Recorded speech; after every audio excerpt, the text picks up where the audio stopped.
Motor সিটির মহাযুদ্ধ। বিদ্যুৎ বনাম ধূমকেতু নিয়ে তোমাদের গল্প শোনাব।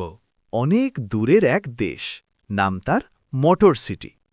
এই শহরে কোনো মানুষ থাকে না, শুধু থাকে হাজার হাজার গাড়ি। ছোট গাড়ি, বড় গাড়ি, লম্বা গাড়ি, খাটো গাড়ি, সবাই মিলেমিশে থাকে। তাদের নিজেদের স্কুল আছে, গ্যারেজ আছে, এমনকি হাসপাতালও আছে। এই শহরের নায়ক হল ছোট্ট এক নীল রঙের গাড়ি, নাম তার বিদ্যুৎ। বিদ্যুৎ দেখতে খুব আহামরি কিছু নয়, কিন্তু তার একটি বিশেষ গুণ আছে। সে পেট্রোল বা ডিজেলে চলে না, সে চলে সূর্যের আলো আর ব্যাটারিতে। তাই সে শব্দ করে না, ধোঁয়া ছড়ায় না। বিদ্যুৎ খুব শান্ত আর পরোপকারী। রাস্তায় কোনো গাড়ি নষ্ট হয়ে গেলে বিদ্যুৎ তাকে ঠেলে গ্যারেজে নিয়ে যায়। অন্যদিকে এই শহরের ভিলেন হল এক বিশাল কালো রঙের মনস্টার ট্রাক, নাম তার ধূমকেতু। ধূমকেতুর চাকাগুলো হাতির পায়ের মতো বড়। সে যখন রাস্তা দিয়ে যায় তখন বিকট শব্দে হর্ন বাজায়, প প প, সরে যা তোরা সব। আর তার পেছন দিয়ে কালো ধোঁয়ার কুণ্ডলি বের হয়। ধূমকেতু নিজেকে মোটর সিটির রাজা মনে করে। মোটর সিটিতে দুটি দল হয়ে গেল। নায়ক বিদ্যুতের দল, শান্তি ও বুদ্ধির দল। এক টুনটুনি, এক ছোট্ট হলুদ রঙের ন্যানো গাড়ি। সে খুব চটপটে এবং খবরাখবর রাখতে ওস্তাদ। দুই দাদু ভাই, ১৯৫০ সালের এক পুরনো ভিন্টেজ গাড়ি। তিনি খুব ধীরে চলেন, কিন্তু তার অভিজ্ঞতা অনেক। তিনি বিদ্যুতের গুরু। তিন অ্যাম্বু, সাদা রঙের অ্যাম্বুলেন্স। সে খুব দয়ালু। কেউ ব্যথা পেলে সে সাইরেন বাজিয়ে ছুটে আসে। ভিলেন ধূমকেতুর দল, শক্তি ও অহংকারের দল। এক রকি, এক এবড়ো খেবড়ো জিপ গাড়ি। তার গাড়ে অনেক কাদা লেগে থাকে। সে ধূমকেতুর ডান হাত। দুই টার্বো, এক লাল রঙের রেসিং কার। সে খুব দ্রুত চলে, কিন্তু ভীষণ অহংকারী। তিন ট্যাঙ্কার, এক বিশাল তেলের লরি। সে রাস্তা আটকে দাঁড়িয়ে থাকতে পছন্দ করে। সামনেই মোটর সিটির সবচেয়ে বড় উৎসব, দ্য গোল্ডেন হুইল রেস। যে জিতবে সে পাবে সোনার চাকা এবং শহরের মেয়র হওয়ার সম্মান।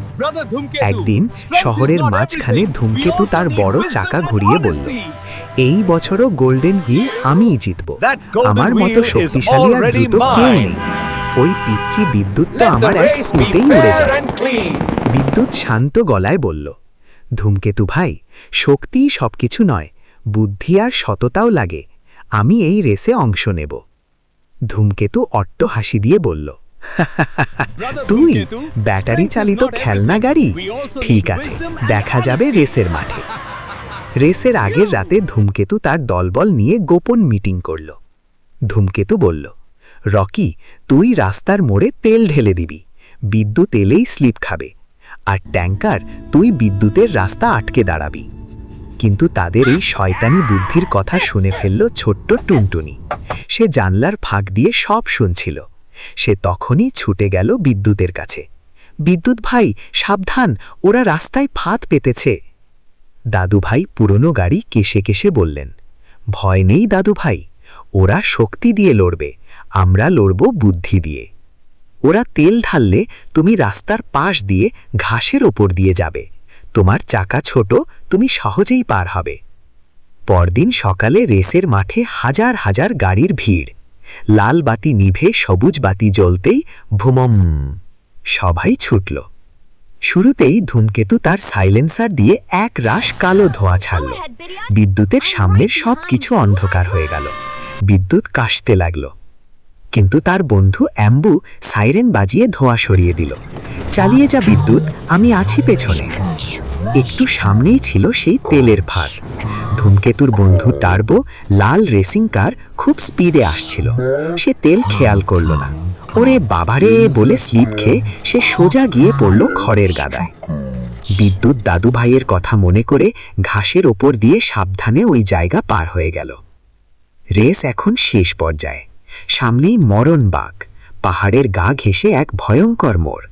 ধূমকেতু আর বিদ্যুৎ পাশাপাশি। ধূমকেতু চিৎকার করে বলল, আজ তোকে খাদে ফেলে দেব। সে তার বিশাল শরীর দিয়ে বিদ্যুৎকে ধাক্কা দেওয়ার চেষ্টা করল, কিন্তু বিদ্যুৎ ছিল খুব চতুর। ধূমকেতু যখন ধাক্কা দিতে এলো, বিদ্যুৎ হঠাৎ ব্রেক কষে গতি কমিয়ে দিল। ধূমকেতু নিজের ধাক্কার বেগ সামলাতে না পেরে ছিটকে রাস্তার একদম কিনারায় চলে গেল। তার সামনের দুটো চাকা খাদের বাইরে ঝুলে রইল। ধূমকেতু ভয়ে কাঁপতে লাগলো। বাঁচাও রকি, ট্যাঙ্কার, কেউ আমাকে বাঁচাও, আমি পড়ে যাচ্ছি। কিন্তু রকি আর ট্যাঙ্কার অনেক পেছনে পড়ে আছে। বিদ্যুৎ ফিনিশিং লাইনের খুব কাছে। সে চাইলেই রেস জিতে যেতে পারে, কিন্তু সে দেখল তার শত্রু বিপদে। বিদ্যুৎ ভাবল যে তার চেয়ে জীবন বাঁচানো বড়। সে গাড়ি ঘুরিয়ে ধূমকেতুর কাছে এলো। নিজের বাম্পার দিয়ে ধূমকেতুর পেছনে হুক লাগিয়ে দিল। তারপর গায়ের সব শক্তি দিয়ে, তার ব্যাটারির সব চার্জ দিয়ে ধূমকেতুকে টেনে রাস্তায় তুলল। With all his strength and battery power, Vidyut pulled Dhumketu back onto the track. Courage and friendship can overcome any danger. বিদ্যুৎ হাসল। আমরা সবাই তো মোটর সিটির ভাই। ঝগড়া রেসের মাঠে হতে পারে, কিন্তু বিপদে আমরা এক। ততক্ষণে অন্য সব গাড়ি ফিনিশিং লাইন পার হয়ে গেল। বিদ্যুৎ আর ধূমকেতু সবার শেষে। নিয়ম অনুযায়ী যে আগে লাইন পার হয়েছে সেই জিতেছে। কিন্তু আজ অদ্ভুত এক কাণ্ড ঘটল। শহরের সব গাড়ি, এমনকি ধূমকেতুর দলের রকি আর টার্বো, বিদ্যুতের জন্য হর্ন বাজাতে লাগলো। প প প হুররে! বিচারক বললেন, যদিও অন্য কেউ আগে এসেছে, কিন্তু আজকের আসল নায়ক বিদ্যুৎ। কারণ সে শুধু রেস জেতেনি, সে একটা মন জয় করেছে। ধূমকেতু লজ্জিত হয়ে মাথা নিচু করল। সে বলল, বিদ্যুৎ, আজ থেকে তুই আমার সেরা বন্ধু, আর আমি প্রমিস করছি আজ থেকে আমি আর কালো ধোঁয়া ছাড়ব না, ইঞ্জিন টিউন করিয়ে নেব। সেই থেকে মোটর সিটিতে আর কোনো ঝগড়া নেই। ধূমকেতু এখন বড় বড় ভারী জিনিস টানে, আর বিদ্যুৎ সবাইকে বুদ্ধি দেয়। বড় গাড়িরা ছোট গাড়িদের আর হর্ন দিয়ে ভয় দেখায় না। সবাই মিলে মিশে সুখে শান্তিতে বাস করতে লাগলো। রাতের আকাশ রং বদলালো। আমার গল্প এখানেই শেষ জানালো। এমন আরো মজাদার নতুন নতুন ভিডিও পেতে আমাদের SY ড্রিম জোন চ্যানেলটি সাবস্ক্রাইব করুন। সবার আগে ভিডিও পেতে বেল আই বাটনে ক্লিক করুন।